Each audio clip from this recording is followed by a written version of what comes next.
Good evening, everyone. Welcome to the Monday night Joe and Joe Weather Show. Not since the days of Ed Sullivan has a show garnered so much attention worldwide or nationwide, Monday night, Joe and or Joe Weather Show. especially when Not since the days someone's playing with his audio. Sorry. That's all right. Only try to keep the show clean, as clean as we technically can. Yes. All right. The Joe and Joe Weather Show brought to you by Omni True Value Hardware of 1226 North Wellwood Avenue in West Babylon. The folks that have mulch, and they got tons of mulch in black and in red and in dark black. I'm not sure what color that is, but they also have got topsoil and gravel and everything else you need to get your yard in tip-top shape, or either you get your yard in tip-top shape or your landscaper does. 631-756-1125. They have the best prices in town. And certainly these days, if you've been to some of the hardware and garden places like I was yesterday, I couldn't believe how expensive a lot of the stuff was. So check them out. The website is omnitruevalue.com. And brought to you by All Wholesale Holiday Lighting by Giannini at 162 Ocean Avenue in Lindenhurst, 631-957-5106. So I did say Ocean Avenue and not North Ocean Avenue. I've got myself out of the habit of saying North Ocean Avenue. It's Ocean Avenue in Lindenhurst. And their website is liholidaylighting.com, your complete holiday lighting specialist to meet all your decorating needs when the time comes, which it will eventually. So, some scattered stuff around this evening, pretty much as advertised. Spritzes. What's that? Little spritzes, sprinkles. We never really did see much. Now, I understand that on radar, there were a few spots that did get a dose of some moderate activity. But up here, where I am, nothing more than just a few sprinkles and spritzes. It will be a whole different story, however, it would appear, Joe, come Wednesday, we think. Yes. What do you think? Yes. Well, I guess a lucky guess on my part. They always wait for my consultation, I'm sure, as they watch this show, not only when it's live, but then they watch it on a repeat all day long just to make sure that they caught every gripping moment. But we talked yesterday about the fact that maybe we might see a marginal risk of severe weather. And lo and behold, this morning when I looked at their forecast, indeed, they followed my advice and they put the marginal risk from southwestern New England and the lower Hudson Valley down to southeast Virginia. And it may, looking at all of the data, I was kind of scratching my head saying I would have put general thunderstorm coverage, but I guess what they're banking on is just enough milder air remaining out ahead of the cold front that'll be approaching from the west. Just enough milder air, maybe Cape values above 500 or 600, to produce some low top convection, which they said in their discussion for Wednesday.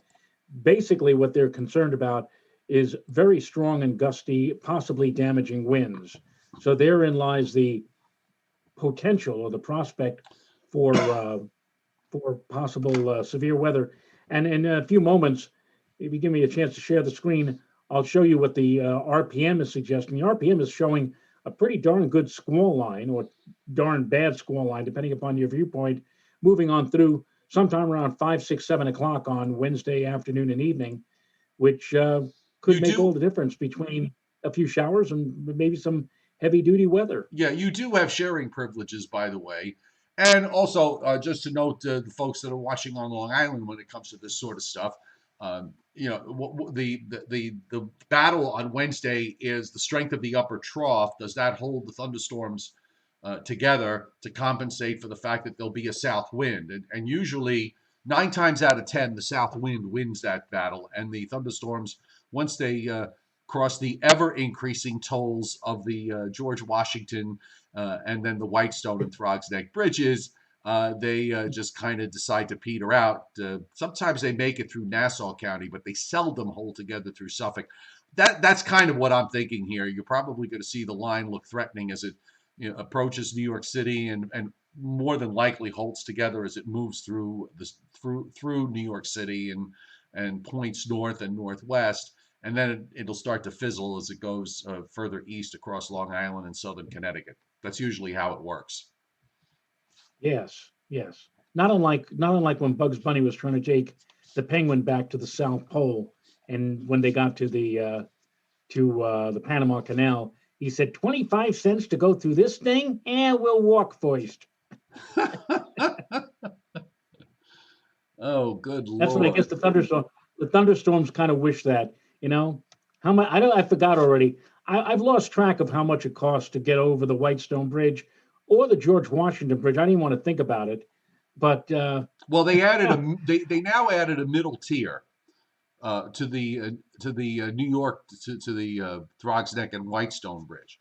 So if you don't have your Easy Pass mounted in the proper location in your vehicle, you are charged a mid-tier price. It's $2 higher than the lower tier price. So now I think it's six and change each way to cross on the Easy Pass. The mid tier is something like 850, and I think the top tier is 1050 or $11 now each way. I mean, that's just incredible. lovely. That's just insane. You might as well swim across. Well, here is the what you would refer to on TV as the future cast, but as what we know as the RPM. And this is showing you or taking you through a nice day tomorrow, and then here comes some spotty shower activity. It looks like just some spot showers here after midnight tomorrow night and into the first half of the day on your Wednesday. It's not really, Joe, it would appear, if you want to follow this along, it's not really until, I guess, mid-afternoon, say after 3 or 4 o'clock, that we start to get into that zone of significant weather. And let me just back up a couple of notches here, and you take a look at this. This is now 22Z. This is 6 o'clock in the evening on Wednesday.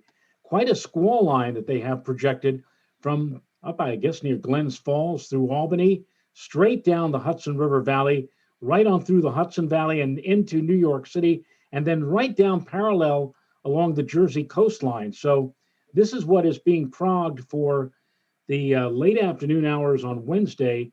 And as you pointed out, as we move into Long Island and that southerly wind, this tends to break up. And in fact, well, actually, this still shows it still holding together across Long Island, Right now, it starts to finally break up. breaking up. Yeah.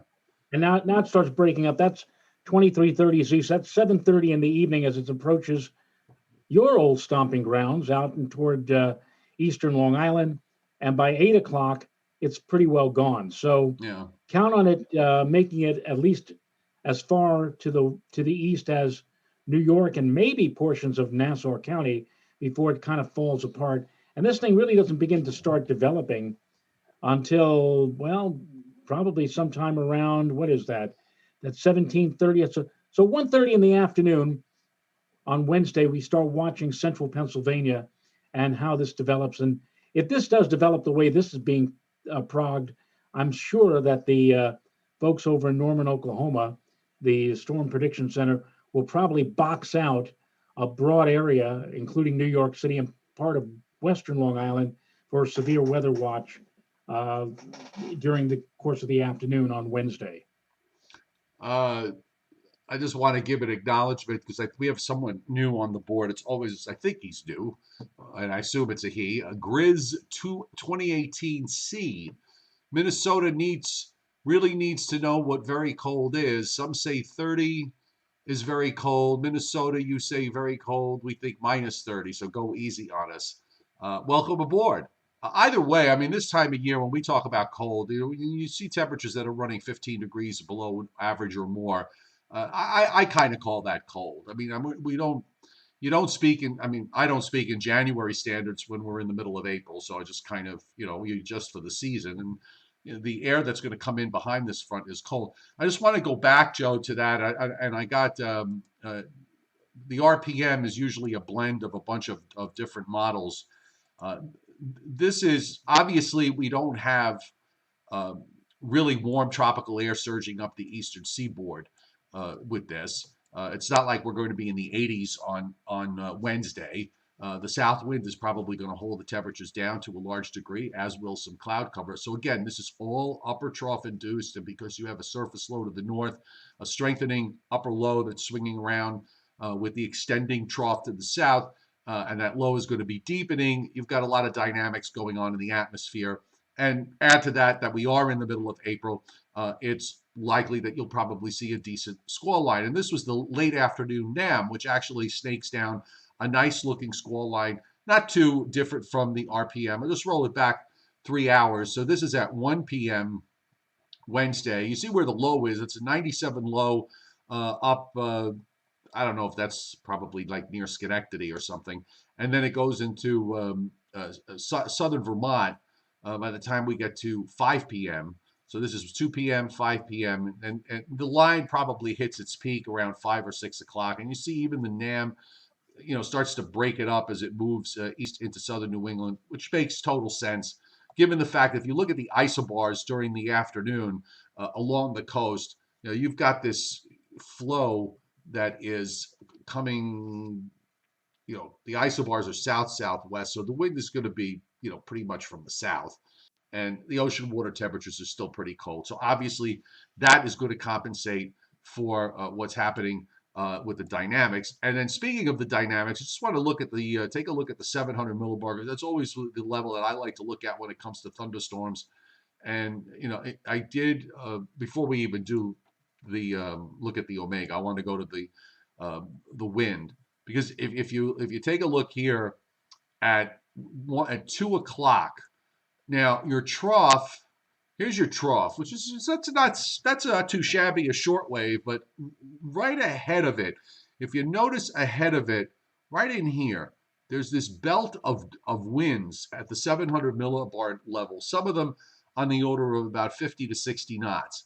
And then that little that long jet streak, this reflects the squall line right in here.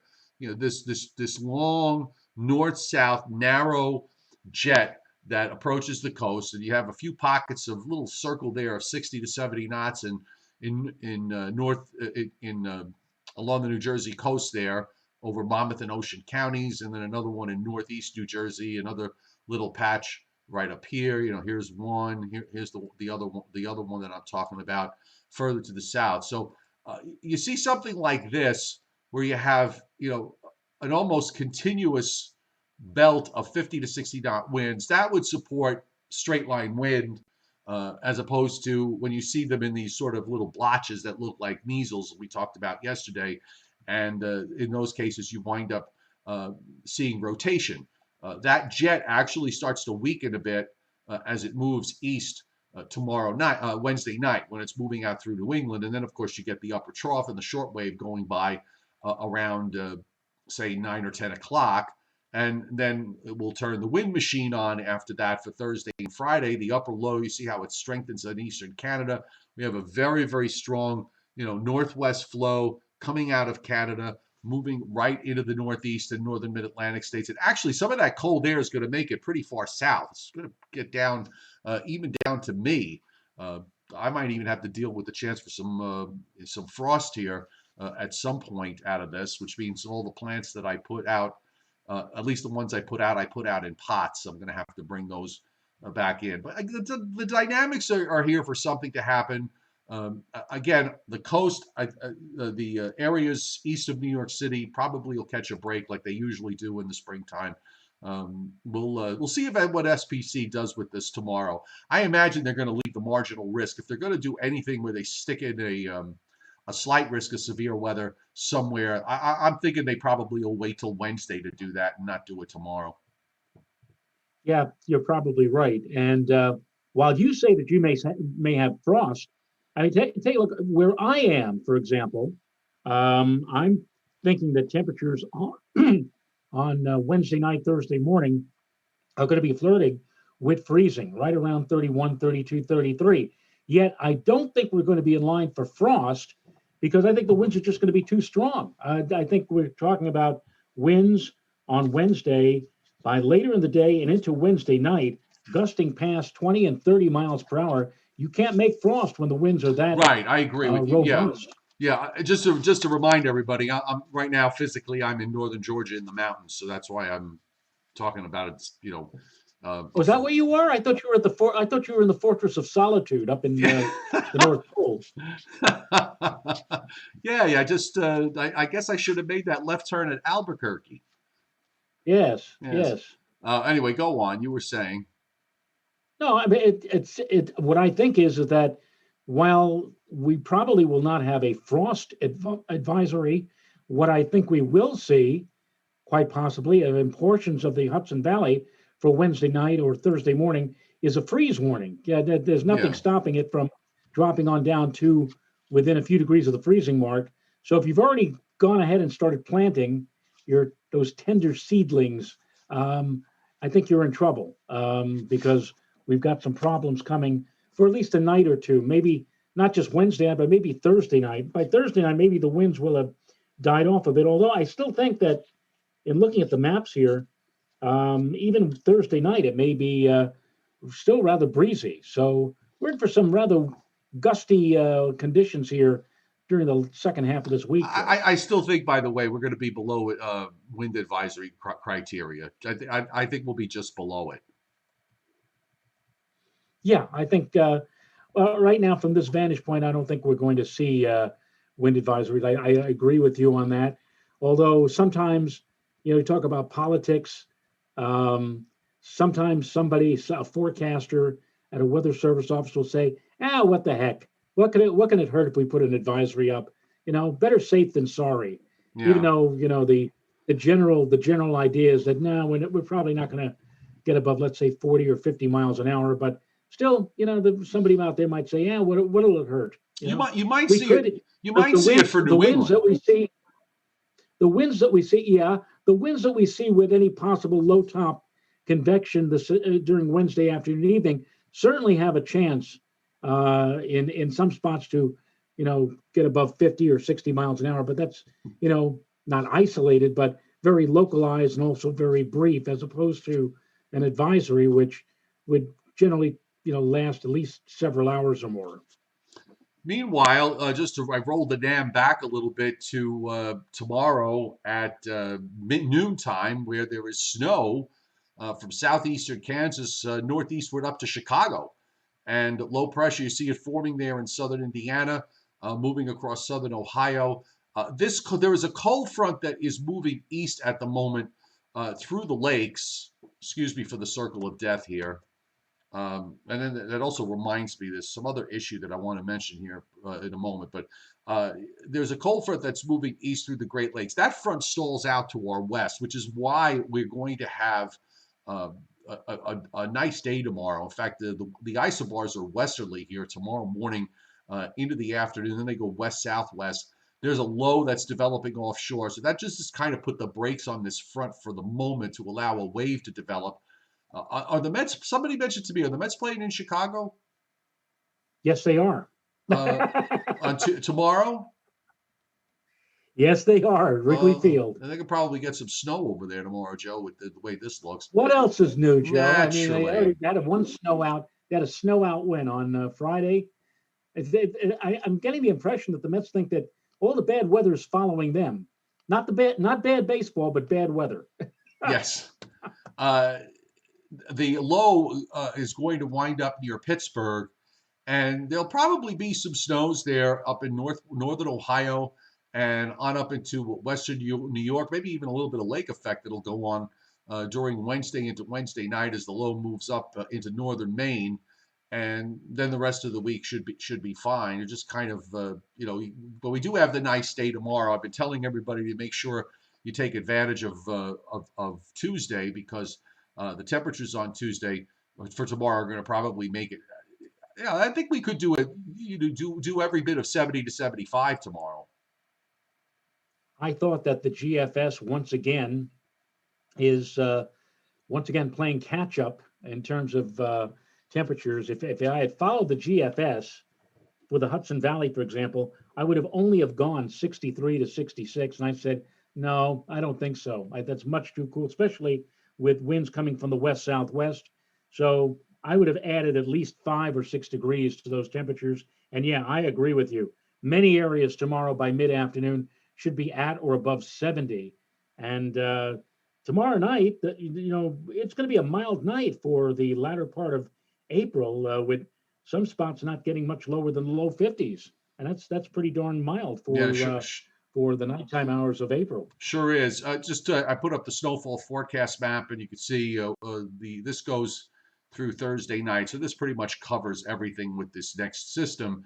And there are some 3 to 6 inch amounts in and around Buffalo, southwestern New York, northwest PA, also in north central New York, east of Lake Ontario, some 4 inch plus amounts there, and the usual numbers that you probably see in Vermont. The higher tops. There's a 5 print up north of Montpelier. There's an 8 print. I guess that's Mount Washington. Lower, looks like a 1 to 3, 2 to 4. Same nonsense. Meanwhile, back to the west. I don't know, Joe. At least as far as Chicago is concerned, I mean they're kind of on the edge of a coating to an inch there.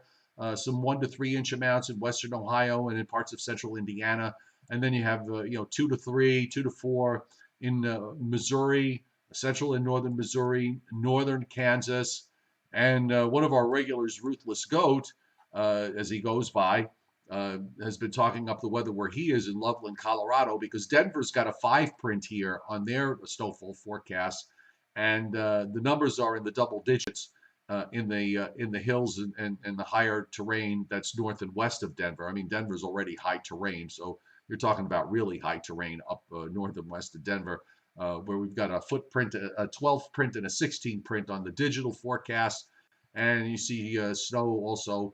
Lighter snows up in Wyoming, although they've been already seeing some, so this is on top of what's already fallen.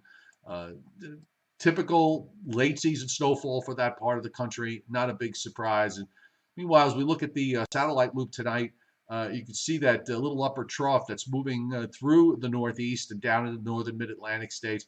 Joe, there's been this area of rain that came up through Virginia, Maryland, and into Delaware. It was there this morning. I thought it would, I was wondering whether that whole area was going to eventually wind up pushing northeastward, but it looks like most of that slid to the south. And then you can see all the sort of puffy clouds and the popcorn showers that developed out of those.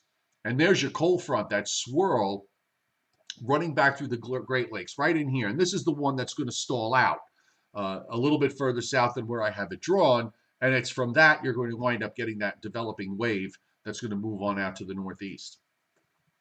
Right, right. And you pointed out it's going to be a lovely day tomorrow. Back in the day when I was on television, I would have noted that tomorrow is the pick of the week. It certainly looks like the best day of the lot over the next 7 days. And then again, we've got potential nasty weather for a short time Wednesday afternoon, and then just downright chilly, if not unseasonably chilly, for Thursday and Friday, and just downright cold for late Wednesday night and maybe again on Thursday night. The weekend right now, Joe, I think it's 50-50. I think the better of the 2 days looks to be Saturday. Another round of possible atmospheric atrocity coming our way for Sunday. Use Yes. a Shafiism. Yes. Okay, so on the radar at the moment at 7:57 Eastern time, the showers that I just mentioned there, you can see the last of them moved off of Delaware and southern New Jersey and moved out to the east. You've got the scattered stuff that's now diminishing rather quickly. In fact, there's not that much left. Most of what's left is in central Massachusetts and northwest Connecticut. Here's the cold front, and you've got some showers ahead of it, and you go back further to the west into the colder air, back through parts of northern Colorado there and into Wyoming. That's where your snow is falling. Also, just want to take a look down in central and south Florida, where it's been showering and thundering on and off through the day. It looks like much of that has sort of thinned out a bit, at least for now, running from draw a line, looks like, say, from Fort Myers on one side and I don't know, West Palm Beach on the other side. From there south, there's just some, looks like a narrowish line of showers and some thunderstorms that are sliding eastward, getting a little bit of light precip activity in central Texas, and not too much happening in the west. The west seems to be pretty quiet. Okay, the Storm Prediction Center. Just going to roll back. We'll come back to day 3 in a moment. So let's go to day 1, which is today. And you've got a marginal risk still up for parts of central and going into South Florida there, but the rest of the country's pretty quiet. The stuff, that little general thunderstorm area in eastern Virginia, the Delmarva Peninsula in eastern North Carolina has now cleared the coast, so that's going to go away. And you actually also have general thunderstorm activity forecast for um, uh, the northwestern quarter of Colorado. If that's going to be mostly snow there, you got to think that they'll probably have some thunder snow if that's what SPC is looking at here in southern Wyoming, and also in a small portion of northeastern California and northwestern Nevada. Now, for tomorrow, the severe weather risk for tomorrow is confined to central and South Florida again, and the rest of just about the rest of the country seeing no thunderstorm activity. And then we move on to Wednesday, excuse me, where we have the marginal Bless risk. Thank you. It was a cough, but I'll accept the blessing anyway. The marginal risk from southeastern Virginia northward through eastern Pennsylvania, all of New Jersey, the Hudson Valley lower, New York City. Looks like the marginal risk line is in western Nassau County. And when I checked earlier, day 4 through 8 is on each day is predictability to. Oh, I'm sorry. Day 5 is the one day, and this is going to be the system on day 5, which is Friday into Saturday. This is part of the system that's going to maybe impact the East Coast on Sunday. A 15% risk being indicated already for eastern Texas and parts of central Oklahoma. So there is going to be a pretty decent outbreak across the South. When I say decent, I mean in terms of magnitude. I don't mean that it's it's nice. It's a polite outbreak. Yeah. Okay, I'm just Right. talking about in terms of Right. magnitude, because they've had some really big outbreaks this spring. So maybe decent is the wrong word, but let's call it the potential here for maybe a sizable outbreak of severe weather come Saturday in parts of the Southern Plains, and then maybe further east of the Gulf states as we move on into Sunday. Rainfall amounts on the map for the next 7 days. They got us at 3/4 of an inch to an inch for much of New England, with some little dots of an inch and a half in some places, but it's mostly, let's say, 3/4 of an inch to an inch and a quarter, running from Maine down to the Delmarva Peninsula. Also, inch and a half plus rains across the Gulf states, inch and a half to 3 inch rains across central Florida, coming at least through the first part of this week.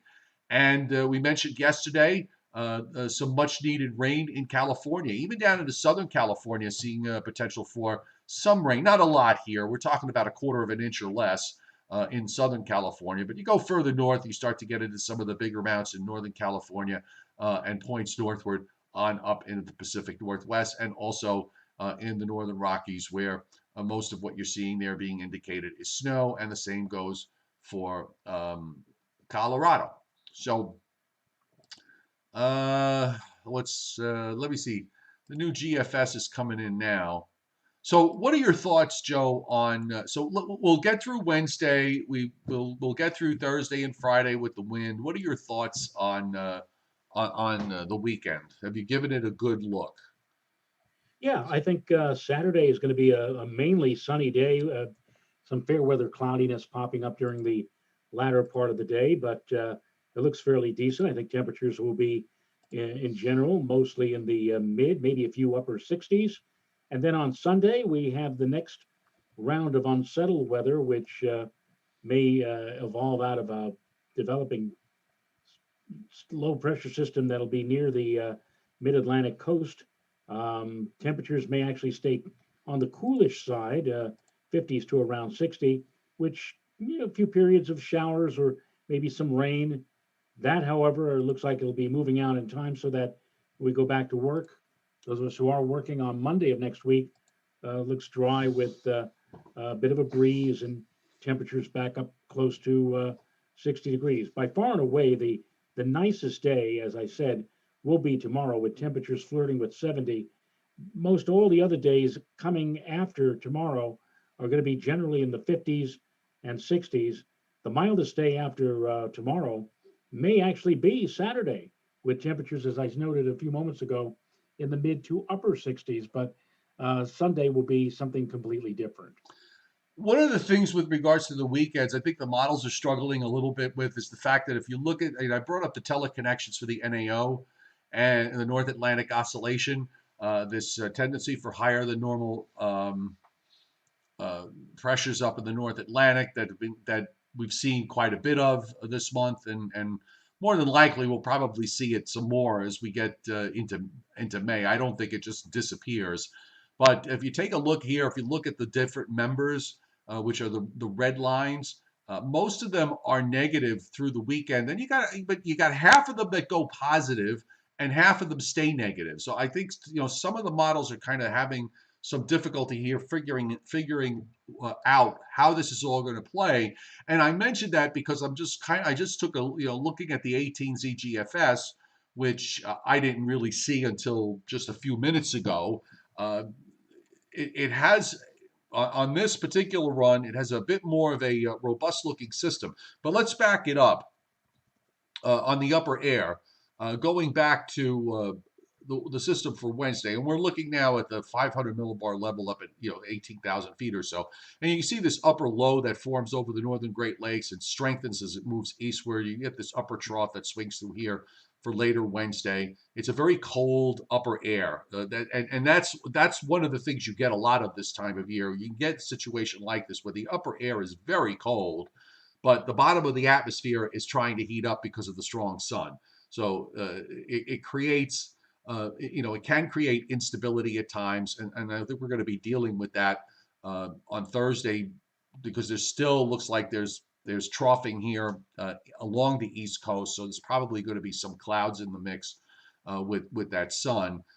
Friday, there's another little upper trough that comes through early Friday morning that's running from just offshore Maine, back to about northern Pennsylvania.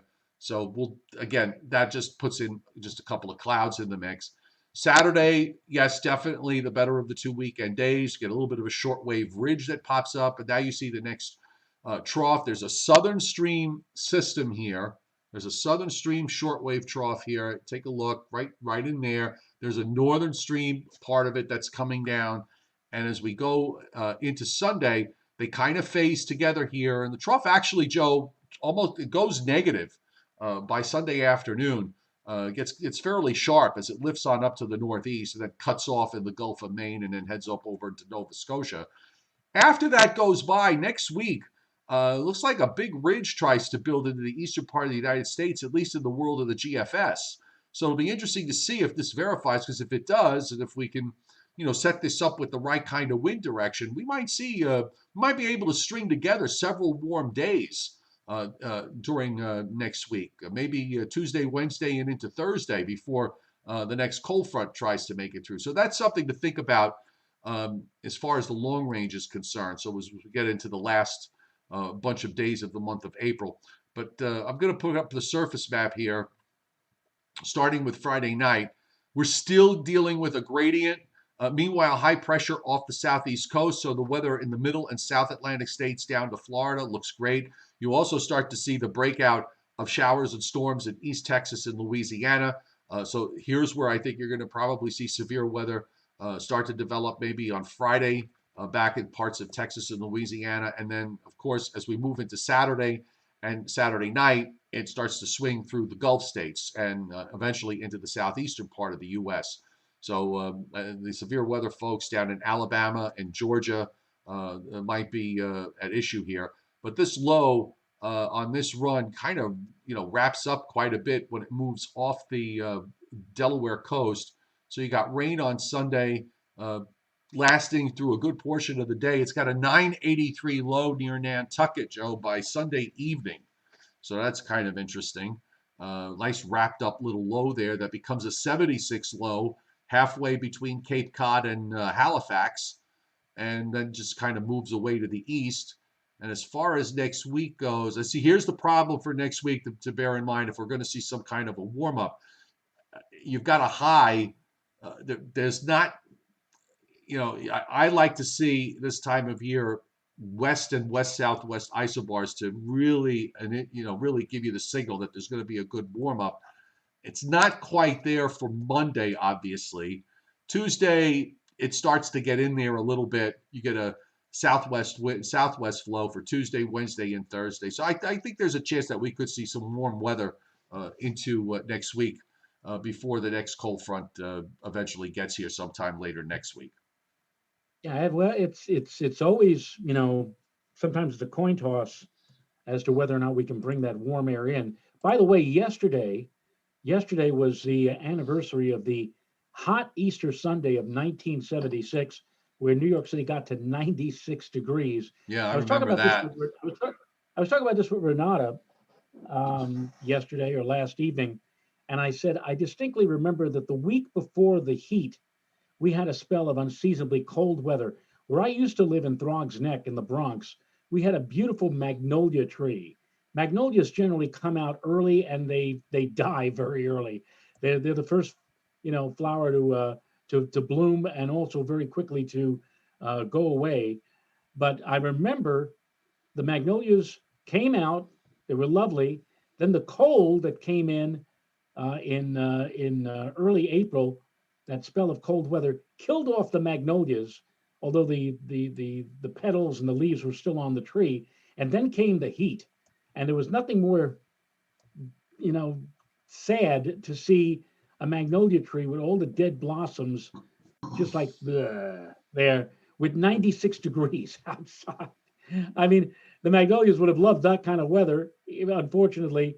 And the same system that brought in the cold air, this cold high pressure from Canada, moved right out to sea and brought in, as you just mentioned, Joe, the west southwesterly orientation of the isobars, brought in the heat, brought up the temperatures in the 80s and 90s for several days. So, at this time of the year, you can have, and we're looking at it right now. I mean, look, we're talking about unseasonably chilly, if not cold weather for Thursday and Friday, and here now you're suggesting that we may very well see a spell of warm weather here for next week. It goes back and forth at this time of the year. Yeah, and certainly you would. I mean, look at where the calendar is.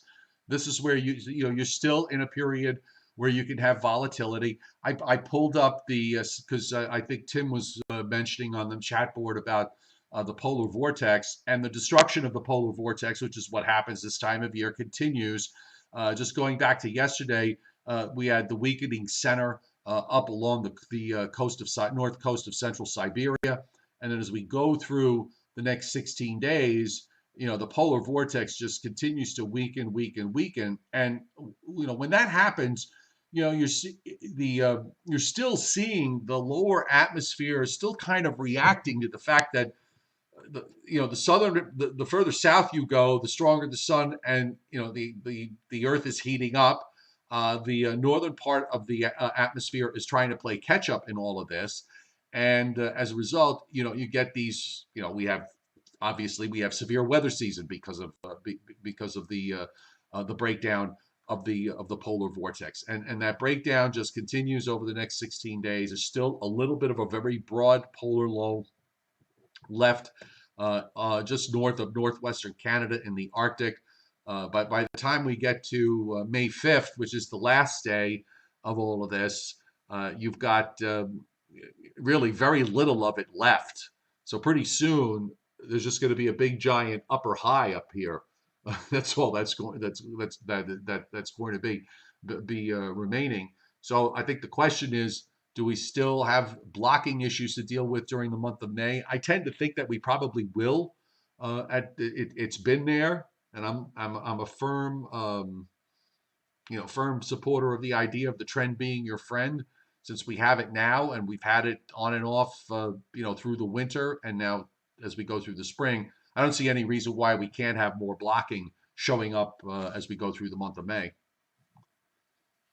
The one thing I think that might be a hindrance to next week, I mean, it may warm up, but from what I can see, I think we're also going to be dealing not necessarily with spells of clear, fair, dry weather. We may still have to deal with periodic shower activity into a good part of next week. So it may be warm or mild, but it may also be somewhat wet as well. Since someone also I think it was our friend Mr. Ruben Fairchild. Um, just so you know, Joe and I really don't do a whole lot of long range. So if you're thinking, I'm not gonna. I don't put out numbers. If you're asking about the hurricane season, that to me is just a waste of time. The only thing I'll say is that you do have a waning La Nina. I don't see why, and the general tendency has been for us to see above normal hurricane. I can't remember the last time we had a subnormal hurricane season. Um, do you? Well, we've had, I think, a few years ago, we had a hurricane season that seemed like it was going to be below normal, very quiet, and then all of a sudden, I think it was when we crossed over from August into September, there was like a veritable explosion, and we actually during September and October we made up for a lot of lost time in July and August. So, you could go that way. I can't remember when we, and you and I remember, Joe, so many occasions in the 70s and 80s where the grand total of tropical cyclones or tropical systems, tropical storms, hurricanes numbered what, 4, 6, 7. We Yeah. might get to the letter F. We might Yeah. get to the Oh, letter yeah. We F had or G seasons. that Yeah, we one had year. seasons like that back in the '70s. Sure. Um, Yeah. yeah, that doesn't seem to happen very much anymore. Now, I just for laughs, I pulled up. I'll bring it up on the screen. The Pacific sea surface temperature anomalies, and I mean, it does look as if the La Nina continues to sort of wane here. We still have an area of below average sea surface temperatures in the equatorial Pacific south, and then going out about halfway across. But it does. It's not. It's not as the anomalies are smaller than uh, the anomalies are smaller than what they were just a couple of months ago. So as long as we don't go into some, I can't imagine we will. I haven't seen anybody predicted that we're going to go into an El Nino. But if we have a waning La Nina, to neutral conditions, I would imagine that would be supportive of an above normal hurricane season. Why is it a waste of time? Asked Ruben Fairchild. Why discredit the work giving advance notice? I'm not discrediting other people's work. That's their job. I mean, that's they put out those numbers. That's what they do. I don't do that. Joe and I don't do that. I just don't see the point. It's so if I, what's the point of saying that there's going to be 17 tropical systems? Well, what are you going to do? You, I mean, I don't know what the point is. I don't know what the point is about giving a specific number. Joe? Do you have any? Can you help me with No, this? I've said this. I've said this over and over again, and not to speak for you, Joe, but I mean, I've always said that I have always placed myself in the role of a general practitioner. I mean, I know enough meteorology so that I can make some decent forecasts about severe weather or when it comes up hurricane activity or whatnot. But I'm not or maybe even look long range. But I'm not an expert. There are specific people at NOAA who are in various divisions who are experts in long range forecasts, severe weather. The folks at Colorado State, they like to make their projections about hurricane activity. And I applaud them. I Oh, salute and all I of these do people. too. That's their job. That's their expertise and that's their job. And yeah, that's great. They should do that. For I'll me, I stick my don't. head. Go ahead. I'm sorry. I'll stick my head out far enough to say last year when we had what, 29 or 30 tropical systems, 29 or 30 named systems or whatever, um, I highly doubt that's going to happen again this year. 2005, we had a a record-setting year. I think the next year we had it was above normal, but it was far fewer than what we had in 2005. So it would not be surprising if in 2021, yeah, we have an above normal year in terms of hurricane or tropical cyclone activity in the Atlantic Basin. But I don't think we're going to come anywhere near what we went through last year. Last year was one of those crazy anomalies which occur, every once in a great while. It would be Well, very difficult, in my opinion, to see that happen 2 years in a row. right. It was also a year where we had a lot of tropical storms, but we didn't have. Um, we had 30 named storms, but we didn't have 30 hurricanes. I forgot how many hurricanes we had last year, but the vast majority of systems last year didn't even make hurricane did not make hurricane strength, as I recall. Plus, I guess the one good thing that came out of last year is that they're not going to use the Greek alphabet anymore if they run out of letters, which Right. is the smart thing. Well, I think it's no longer going to be Greek to you or me. Yes, exactly. Um, the folks on the chat board are talking about the fact that kids don't know how to when you go to stores. Uh, uh, a lot of the younger kids that are working at some of these stores, they don't know how to make change. It's true. I remember Yeah. getting into an argument with somebody because I bought whatever. Well, this was a while ago, but I bought something, and the change I was supposed to get back was $4.90. So, which was the correct amount. And I reached into my pocket because I found that I had a dime. So I said, "Here's 10. Here, I'll give you 10 cents more, and then just give me a $5 bill." The person would not do that. They said, "No, it said the computer says I have to give you $4.90." I said, "I know, but I'm giving you 10 cents to put back into your register, so that you give me a $5 bill." Oh, but then my register won't be right. No, it will be right. And it's like I said, and at that point I just got so frustrated. Um, uh, I get so frustrated that I just said, just give me the $4.90. William Uber, what's the big deal if there's above normal storms if they all stay out to sea, no harm? Well, that's exactly correct. And here is that's one of the problems with this when you put out a number with regards to the number of named storms. If the vast majority of them stay out to sea, who cares? I mean, they're not going to impact land. They're not going to impact anyone's life. Uh, that's what they can't tell you. You could speculate all day long about above normal versus below normal, and it's going to be 15 storms. Is it going to be 18 storms? Is it going to be, how many of those storms are going to be majors? And yeah, but if until you can tell me how many of those are going to be making landfall and which areas are going to be, at risk, at the greatest risk, and then come talk to me. But until then, it doesn't interest me. My opinion doesn't matter uh, in terms of uh, in, ter- in terms of how, what number I pull out of a hat. So that you're right. If they can't say, if most of the storms stay out to sea, what's the point? Christinapedia, going back to the change, you're right. That's very true. Stores do not allow employees to do anything but give the change back shown on the screen. Yeah. So maybe if you get lucky and they put the numbers in wrong on the computer, that runs in your favor, that you wind up walking in with more money, more money than you came in with. That's what Steve Lapointe, I saw you pointing out that you bought something and you were supposed to, what was it? You're supposed to get $79 and the $21 back or whatever it was, and said that the person wanted to give you $109.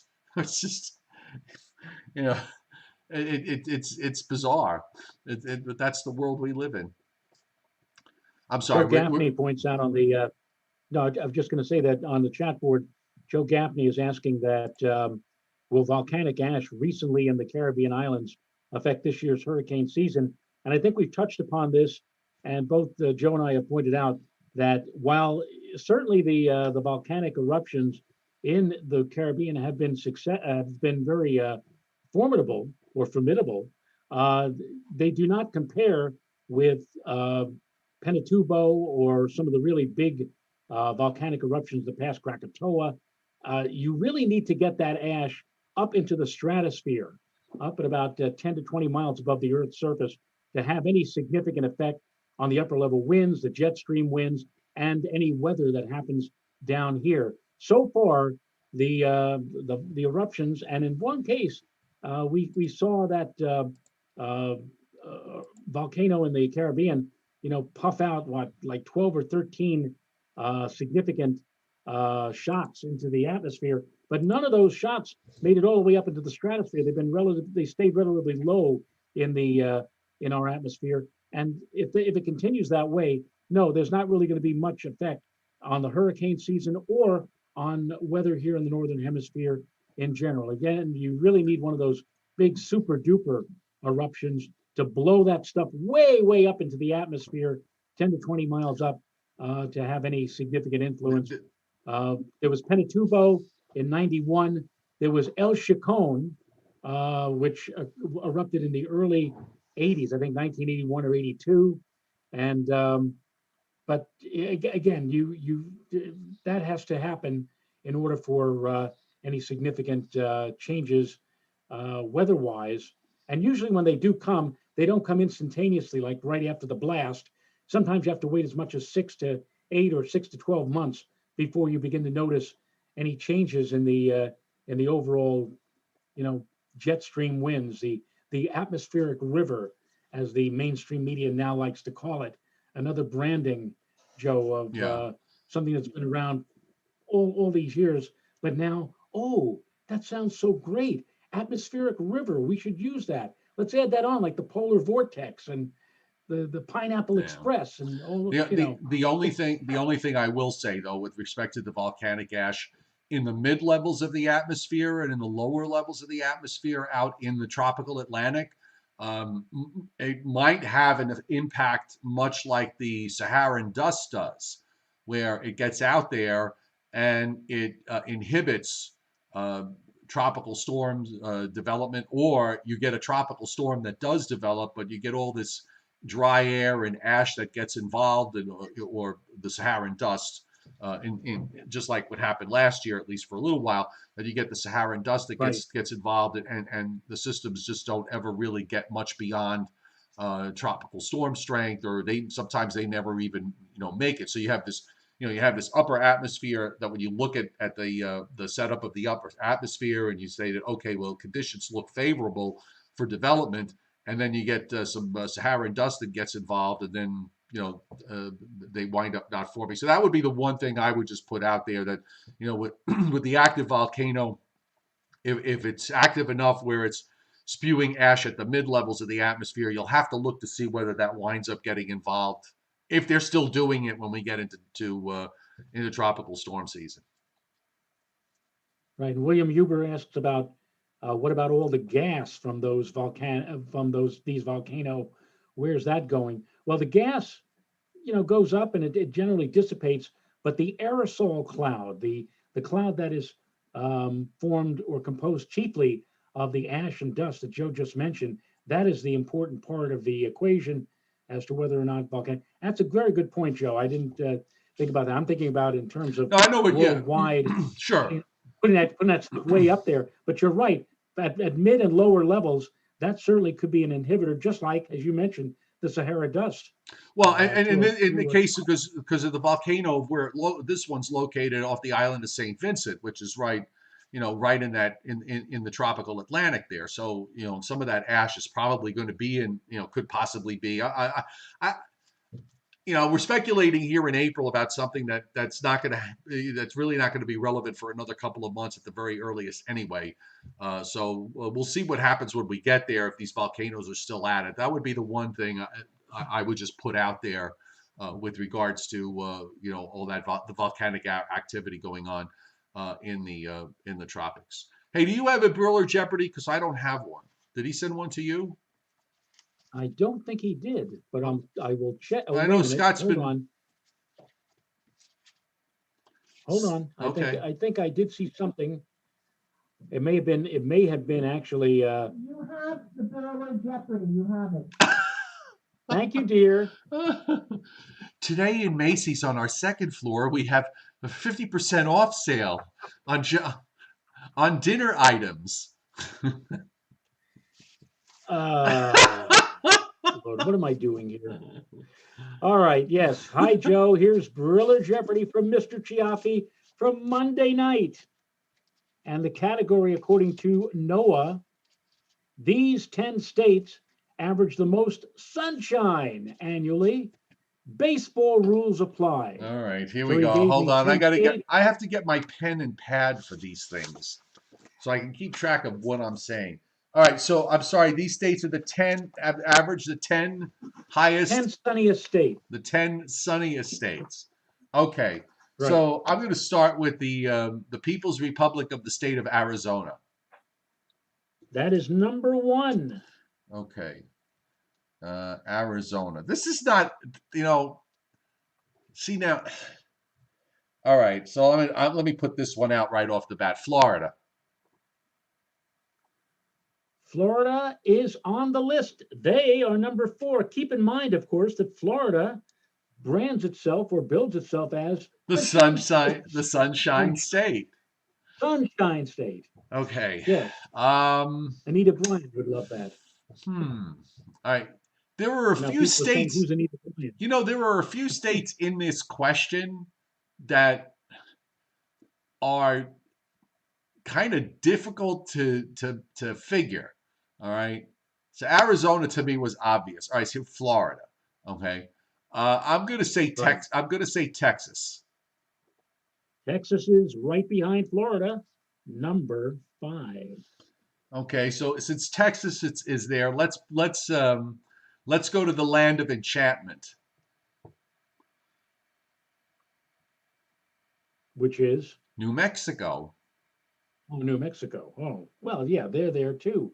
They're number three. All right, so See, they flank. So now you got the two states that flank Florida. okay, so Arizona. Flank Florida. I'm sorry, so Arizona, New Mexico is 3, so I'm missing number 2, correct? Correct. So I've gotten 4 so far.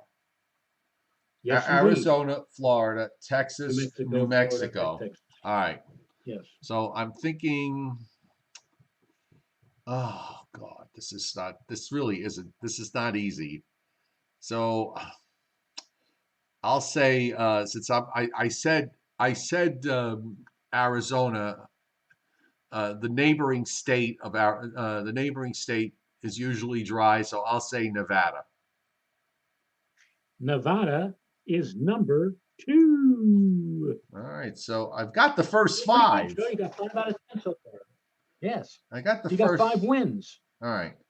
So Just like the Yankees, they got 5 wins too. okay, so if we're in that general area, we've got Arizona and Nevada. So why not? Let's try the state of Utah.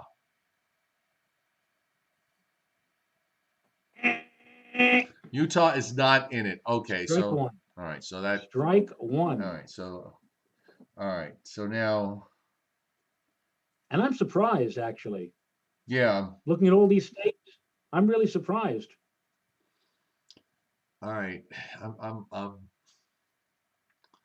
trying to visualize like the driest states, and then of course you know if it was Southern California versus Northern California. And I know California has the southern part of California would certainly be in that mix. Northern California, I'm not so sure, so I don't know how that's balanced out. Might as well just say it, California. California is on the list. They are number 9. All right, so I got 6 so far with 1 wrong. Ah. All right, so California, Texas. Let's go. No, I'm not going to say that one. I said Texas.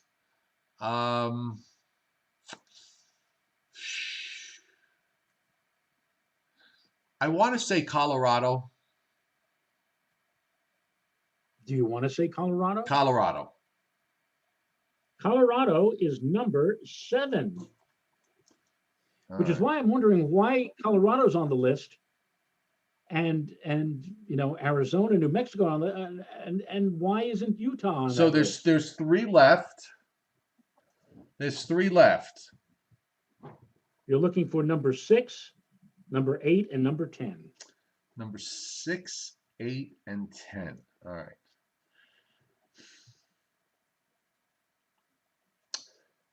Kansas. Kansas is at the bottom of the list, but they are on the list, number 10. Which leaves me with 6 and 8. All right. Right. So Kansas is there. All right. So Texas is there. And Colorado is there. So why not Oklahoma? Why not Oklahoma? Especially since it's number 8 on the list. Okay. So which leaves me now with 1. One left. This is the hardest one now Right. But I can because give you a hint.